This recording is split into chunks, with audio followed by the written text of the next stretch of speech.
le bienvenu, mesdames et messieurs. Info du peuple.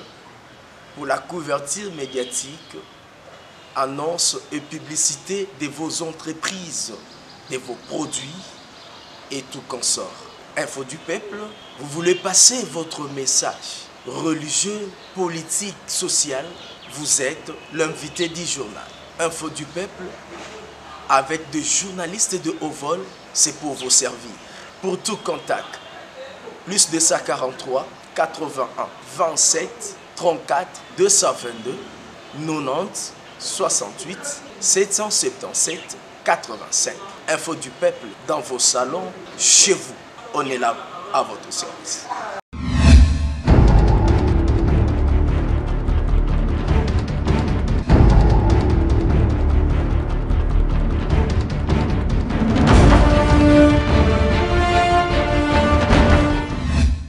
Compte rendu de la 33e réunion du Conseil des ministres. La 33e réunion du Conseil des ministres s'est tenue ce vendredi 29 mai 2020 par télétravail sous la présidence de Son Excellence Monsieur le Président de la République, chef de l'État. 5 points étaient inscrits à l'ordre du jour, à savoir communication du Président de la République. Point d'information. Approbation d'un relevé des décisions du Conseil des ministres. Examen et adoption des dossiers. Examen et adoption de projets de texte. S'agissant de la communication du Président de la République, elle a porté sur 4 points. Primo, le Président de la République a fait le constat que de plus en plus la République démocratique du Congo est condamnée par défaut au paiement de fortes sommes d'argent au niveau des instances judiciaires et des chambres arbitrales internationales, alors que le pays aurait dû éviter de telles condamnations, notamment le cas d'Exim Bank China et Dig Oil. Pour mieux défendre les intérêts de l'État congolais, le vice-premier ministre, ministre de la Justice et garde des Sceaux, a été chargé de prendre toutes les dispositions qui s'imposent pour assurer une meilleure défense des intérêts de la République relatif à tous ces dossiers qui remontent à plusieurs années et aux besoins pour la négociation devant conduire à des arrangements amiables pouvant consister à l'effacement pur et simple des créances mises à charge de la République. Secondo, concernant la directive du Premier ministre sur la soumission préalable des arrêtés au Conseil des ministres, le chef de l'État a rappelé l'obligation de respect de ces directives par tous et le report des arrêtés pris en violation de la directive. Tertio, insécurité grandissante dans nos villes. Au vu de l'insécurité qui tend à se généraliser dans certaines villes de notre pays, en particulier à Kinshasa et Lubumbashi, le président de la République a instruit le gouvernement à prendre toutes les dispositions pour enrayer ce cycle de violence, tout en mettant en garde les autorités tant civiles que militaires qui se complaisent à tolérer une telle dégradation de la situation sécuritaire. Quarto, ouverture des restaurants, bars et autres espaces pour raison de Covid-19. Le président de la République a reconnu la nécessité de la réouverture de ces espaces dans le souci d'atténuer l'impact de Covid-19. Toutefois, il a préconisé que cette question soit étudiée par le gouvernement pour concilier les exigences de la lutte contre la propagation de la pandémie et la reprise progressive des activités économiques. Relativement au point d'information. 1. Au nom du ministre de la Défense et des anciens combattants, le ministre délégué auprès du ministre de la Défense et des anciens combattants, chargé des anciens combattants, a signalé que la situation générale demeure relativement calme et globalement sous contrôle sur l'ensemble du territoire national. Nonobstant la persistance d'actes d'insécurité dans les provinces de l'Est, œuvre de groupes armés au préjudice des populations locales. Le ministre délégué a rassuré que l'armée était bel et bien à l'œuvre à travers des opérations de petite, moyenne et grande envergure partout où la paix et la sécurité étaient en danger. 2. Évolution de la situation de la pandémie à Covid-19. Se penchant sur la situation épidémiologique, le ministre de la Santé a brossé les tableaux de la pandémie entre le 10 mars et le 25 mai 2020. Il a été fait l'état au plan national de 2545 cas confirmés, 68 décès et 365 cas de guérison. Le ministre a déploré la multiplication malheureuse des incidents contre les équipes de la riposte, surtout à Kinshasa. Il a annoncé le lancement de dépistage de masse qui a commencé au stade de Martyr. Il a enfin annoncé une dotation des équipes de riposte en matériel et équipement par la Banque mondiale à hauteur de 10 millions de dollars américains, ainsi qu'une donation en médicaments par le gouvernement indien.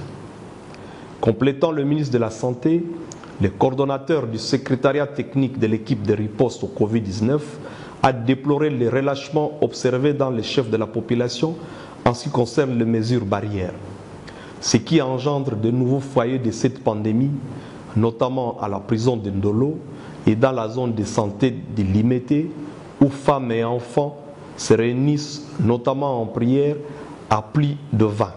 En marge de cette présentation, diverses préoccupations ont été soulevées par les conseils, notamment sur l'efficacité de l'Artemisia, la décentralisation des laboratoires spécialisés au plan national, l'évaluation des mesures de la gratuité de l'eau et de l'électricité, la reprise des cours dans les provinces non contaminées et celle des seules classes terminales dans les provinces affectées, la problématique du protocole de soins relatifs au Covid-19, la faible exécution de mesures édictées, la stigmatisation, le manque d'information, les mesures de prévention. Sur toutes ces questions, le Conseil des ministres a engagé le ministre de la Santé et les ministres sectoriels à approfondir chacune d'elles en vue de trouver des mesures idoines. Il a également annoncé la mise en place d'une stratégie de communication de proximité ainsi qu'une affectation financière aux provinces pour leur permettre de faire directement face à cette riposte. En ce qui concerne particulièrement la réouverture des écoles, le chef de l'État présidera très prochainement une réunion avec le ministre sectoriel, les experts et les acteurs impliqués à cette fin. 3. Situation du charroi automobile des membres du gouvernement. Le vice-premier ministre, ministre des Infrastructures et Travaux publics, a rendu compte au Conseil de la situation déplorable du charroi automobile du gouvernement. Après débat et délibération, le Conseil a chargé les ministres sectoriels compétents de prendre toutes les dispositions pour une solution adéquate. Le relevé de décision de la 32e réunion du Conseil des ministres a été approuvé. Abordant les 4e points de l'ordre du jour relatifs à l'examen et à l'adoption des dossiers, 3 dossiers ont fait l'objet du Conseil, à savoir 1. État des lieux de la réforme relative au basculement du budget moyen vers le budget programme et à la restructuration des services en charge. Intervenant en l'absence du vice-premier ministre, ministre du budget empêché, le vice-ministre du budget a noté qu'à 3 ans du basculement national vers le budget programme, la mise en marche de cette réforme peine à prendre corps au sein du ministère du budget. Aussi, s'est-il adressé au Conseil pour obtenir le soutien nécessaire pour la mise en place de structures attendues, ainsi que la nomination de leurs animateurs au niveau de la fonction publique. À l'issue des débats, le Conseil a adopté la proposition du ministère du Budget, la création par décret du Premier ministre de directions concernées et la proposition de nomination de leurs animateurs, tout en demandant que la poursuite de cette réforme se fasse de manière irréversible. 2. Les états des lieux du projet de port à eau profonde de Banana a été renvoyé à la prochaine réunion du Conseil des ministres pour permettre un complément d'information. 3. Situation de la société minière de Bakwanga, MIBA.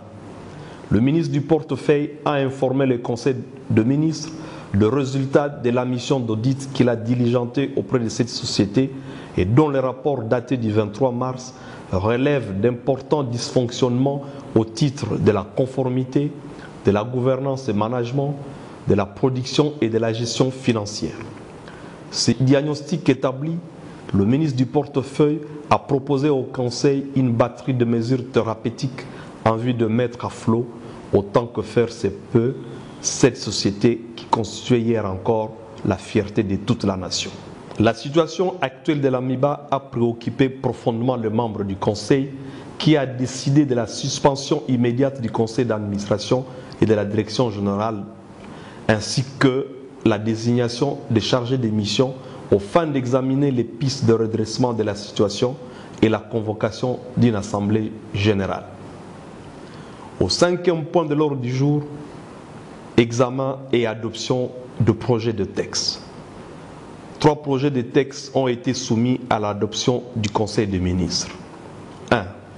Projet de loi portant modalité d'application de l'état d'urgence et de l'état de siège en République démocratique du Congo pour se conformer à l'article 85 de la Constitution. Le vice-premier ministre, ministre de la Justice et garde des Sceaux, a proposé à l'adoption du Conseil le texte de loi précité, en précisant que cette dernière constitue le préalable pour la prorogation de l'état d'urgence par le Parlement. Le vice-premier ministre a rassuré le Conseil sur le fait que le texte présenté avait déjà fait l'objet d'un examen et amendement par la Commission des lois et textes réglementaires.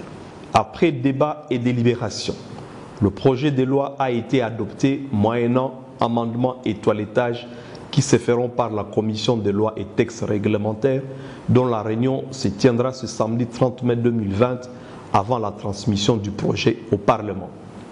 2. Projet d'ordonnance portant renouvellement de la durée du programme national de stabilisation et de reconstruction dénommé STAREC. Après avoir rappelé l'historique et les missions de ce programme qui fonctionne sous la responsabilité du Premier ministre, Madame la vice-première ministre, ministre du Plan, a fait un plaidoyer pour le renouvellement de l'ordonnance numéro 09/051 du 29 janvier 2009 qui le crée. Ce plaidoyer est motivé par les bons résultats engrangés par ce programme dans les provinces du Touri, du Nord Kivu et du Sud Kivu, résultats qu'on voudrait voir dupliqués dans les nouvelles zones de violence. Surtout que STAREC bénéficie toujours de l'appui de la stratégie internationale de soutien à la sécurité et à la stabilisation, ISS, et celui de l'unité d'appui à la stabilisation, UAS, de la MONUSCO. Au terme des échanges qui ont porté pour l'essentiel sur plusieurs propositions d'amendement, ce projet d'ordonnance a été adopté par le Conseil des ministres. 3. Projet d'arrêté interministériel portant fixation du tarif de vente d'électricité par la société Congo Énergie SA. Conformément à la loi du 17 juin 2014 relative au secteur de l'électricité telle que modifiée par la loi du 13 décembre 2019, le ministre d'État, ministre des Ressources hydrauliques et électricité, a présenté et sollicité au Conseil l'autorisation de co-signer avec le ministre de l'Économie nationale l'arrêté interministériel de fixation des tarifs d'électricité en faveur de Congo Énergie. Après débat et délibération, le Conseil a autorisé la co-signature du dit arrêté. Commencé à 12h50, la réunion a pris fin à 21h. Je vous remercie.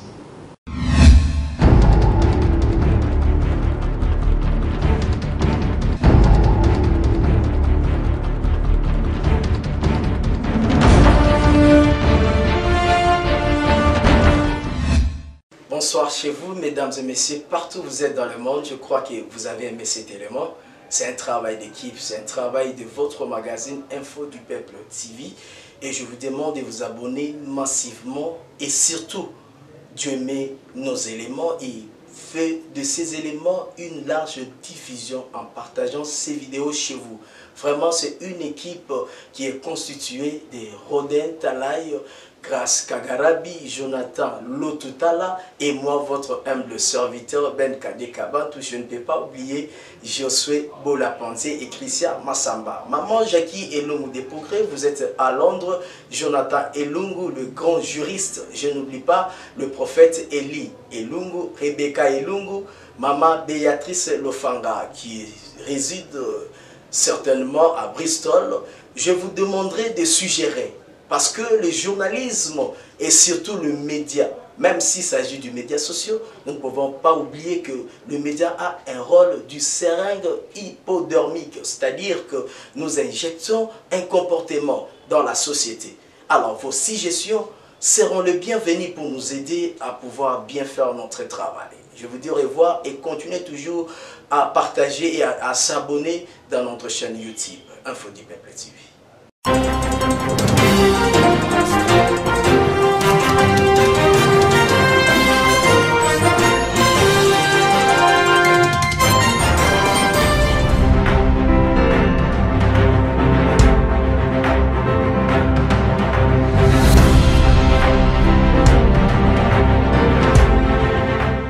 Soyez le bienvenu, mesdames et messieurs, Info du Peuple, pour la couverture médiatique, annonce et publicité de vos entreprises, de vos produits et tout consort. Info du Peuple, vous voulez passer votre message religieux, politique, social, vous êtes l'invité du journal. Info du Peuple, avec des journalistes de haut vol, c'est pour vous servir. Pour tout contact, plus 243 81 27 34 222 90 68 777 85. Info du Peuple dans vos salons, chez vous. On est là à votre service.